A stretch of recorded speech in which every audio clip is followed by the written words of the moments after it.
আমরা এখন টালিগঞ্জে, কলকাতার টালিগঞ্জে তপতিদির আরোগ্যম সেন্টারে এসেছি। আমাদের মধ্যে আছেন নিউট্রিশনিস্ট মৌসুমী চক্রবর্তী। উনি আজকে দেবাশিসদাকে আরোগ্যম করালেন। এই হচ্ছে আমাদের আরোগ্যম সেন্টারের মেশিন। তো সেখান থেকে মৌসুমী ম্যাম, আপনি কি দেবাশিসদাকে কিছু বলবেন?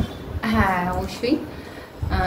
নমস্কার, আমি নিউট্রিশনিস্ট মৌসুমী চক্রবর্তী। তো আমাদের এখানে দেবাশিস দা প্রথম যখন আরোগ্যম নিতে এসেছিলেন, মানে তার আগের মুহূর্ত আর পরের মুহূর্তটা একটু ওনার কাছ থেকে আমরা জেনে নেব।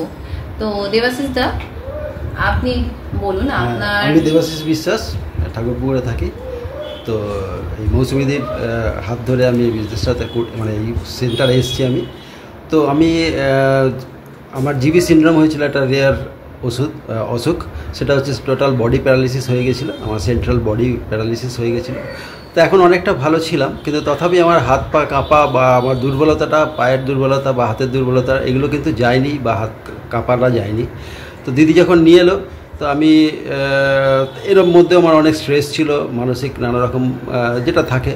কিন্তু এই আরোগ্যম সেন্টারে এসে এবং এই সমস্ত প্রক্রিয়ার মধ্যে দিয়ে যাওয়ার পর আমি যেটা ফিল করলাম, আমি কিন্তু সেই স্ট্রেসটা কিন্তু এখন আর অনুভব করতে পারছি না, এবং অনেক অনেক হালকা লাগছে। এবং আমার শরীরে, আমি যেটা নিচে বসলে আমি উঠতে পারতাম না, কিন্তু আমি ওই মানে প্রসেসটা থেকে আমি কিন্তু নিজে নিজে কারোর সাহায্য ছাড়াই উঠতে পারলাম। এবং শুধু তাই না, যথেষ্ট আমি হালকা এবং স্ট্রেস ফ্রি ফিল করছি, এবং অনেক হালকা মনে হচ্ছে। এবং আমার মনে হয় আমি এটা যদি কিছুদিন করতে পারি, আমার এই যেটা আমাকে অ্যালোপ্যাথিক ডাক্তার বা যে আমি ফিজিওথেরাপি করতাম, তারা যেটা বলেছিল দীর্ঘ সময় লাগবে এবং নাও হতে পারে, এবং পার্কিনসনের সম্ভাবনা আছে।